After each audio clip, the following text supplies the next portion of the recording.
Hi, welcome back to my channel. So I'm in a different room today. I'm not lying, so behind me, as you see outside, that is a really miserable day. It's been like that all day here. Well, a couple of weeks really, that's as good as the lighting's been.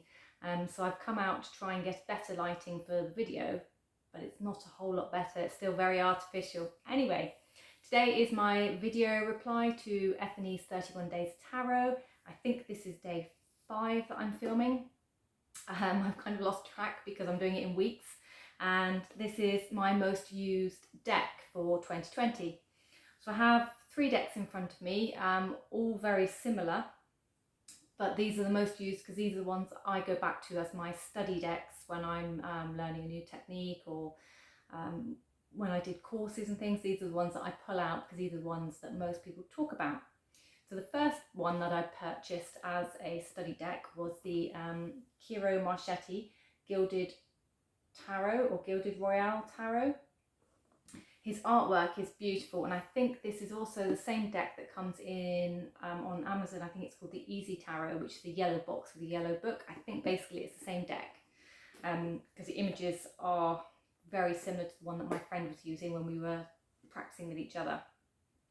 So it comes in a magnetic box. It's a nice big box. It comes with a guidebook, and I will be honest, I didn't use the guidebook for this one. And it's got pages, you know, for each one with description, and it's black and white throughout. And it has some keywords, I think, at the front, if I'm not mistaken. And there's some exercises in here. It has some kind of words there. But it's a really nice, really thick book. It's about 170 pages long. I purchased this one because as I've said before, I'm attracted to the backs of cards. So that's the back of the card, which I really liked. And the pictures in them are really beautiful too. So this is the Ace of Pentacles. So I don't know if you can see that. That's probably a bit better. Like I say, the light is shocking here. The Two of Pentacles, it's a slightly different take on the one that we know and love, but it's still in there with the Rider-Waite-Smith kind of imagery. Water in the background, a boat, rainbow, or balancing of the Two Pentacles. Five of Swords. I think that these just bring the images back to life, really. And then we have some less traditional takes. So here's the Moon, which I think is really pretty. So it has, I'd say it's more of a crab in the bottom of this one, which would be the astrological symbol for this card, as opposed to a crayfish. People might see that differently, but that's how I'm seeing it. The Eight of Swords.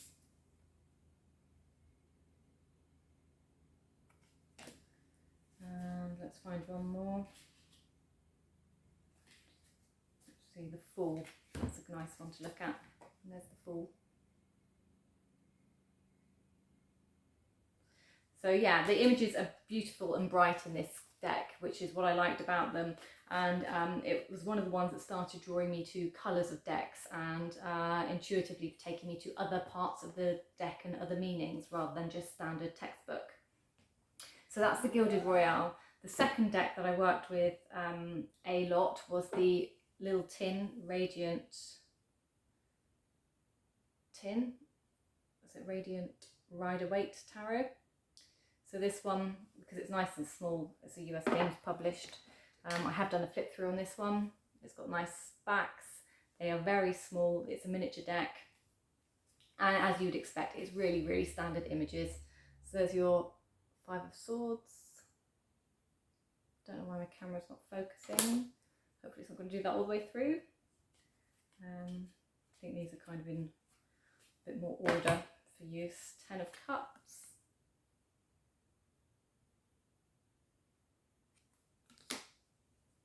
Three of Pentacles.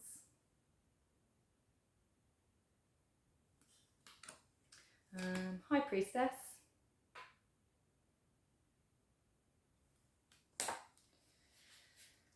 So these are really nice, bright, vivid images.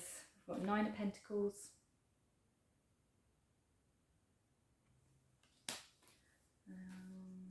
else should we see here? The Empress. Let's take a look at the Empress. And the colours really pop. I know many prefer the muted versions of these decks, but I do rather enjoy the bright colours.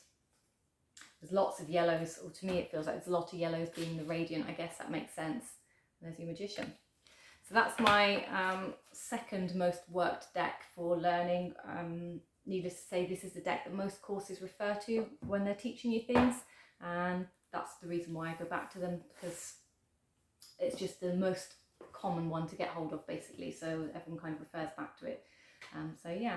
And then the other one that I've worked with an awful lot was the Legacy of the Divine Tarot, which is another Ciro Marchetti deck, which I've enjoyed the symbols and the artwork. It was one step up from the Gilded Tarot or the Royal Tarot, whichever way you want to call it. So this is another magnetic closure. It's a really nice box. Comes with a slightly bigger book. So this one encourages you, there's not pictures in this one, it's just all text basically, but this one encourages you to use more of your intuition. So this was one of the decks that taught me to use intuition more than just what it says in the book. And what I like about this book is for each card it has a couple of people's takes on it, and that's the bit where it taught me to, it's okay to have my own way of seeing the card and my own connection to the card. And that's what this deck was really great for. It teaches you a bit more about the kind of images that he has in the deck. He does include in here the astrological attributions. So what am I looking at here? So strength. So he's got the astrological attributions in here, being Leo. He talks about the gifts that might bring, which would be self-discipline and courage. And it really is just a nice deck and book. Again, I never really used the book much once I realised or recognised the pattern. The first couple of times I used the cards in here, it was easy for me to see that I didn't probably need to go into this one much further for where I was. But if this is your deck as a starter and a beginner, I think it's a great way to begin. So the backs on these are, for me, not as attractive as the last deck, but they're still really nice, kind of steampunk feel to them.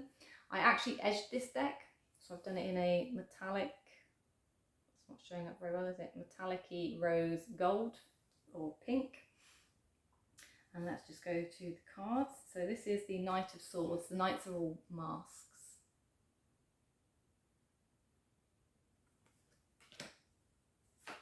Queen of Cups. She's got some great symbology. I can't say the word. Some lovely symbols in this card, with the pearls. I'm going to say pears then. Oh my dear.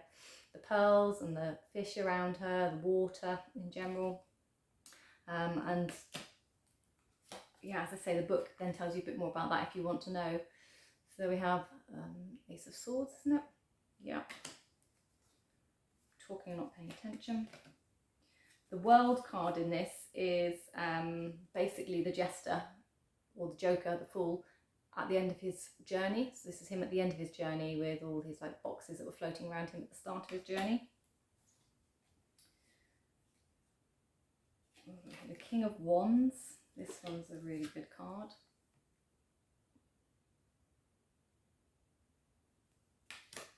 And Temperance. No, let's go with the Fool. So I'll show you the Fool. So there he is at the start of his journey. So he's got his hat on, he's got his boxes around him.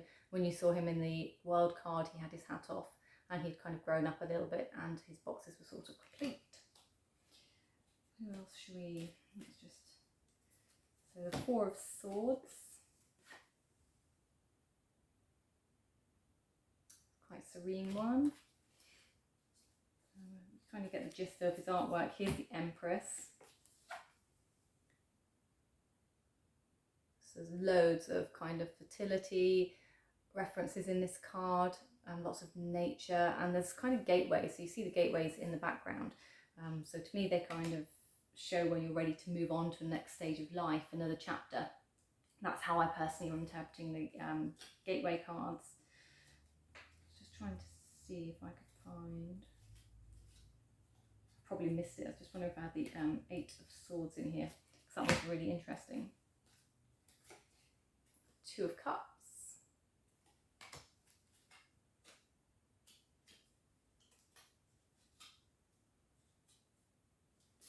High Priestess.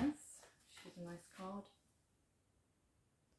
So she's got the scroll in her hand. I suppose you could take the gateway as the pillars at the back. She's got her pomegranate and her third eye's wide open. So like I say, again, another, this card or this deck has the word faith in it rather than Hierophant.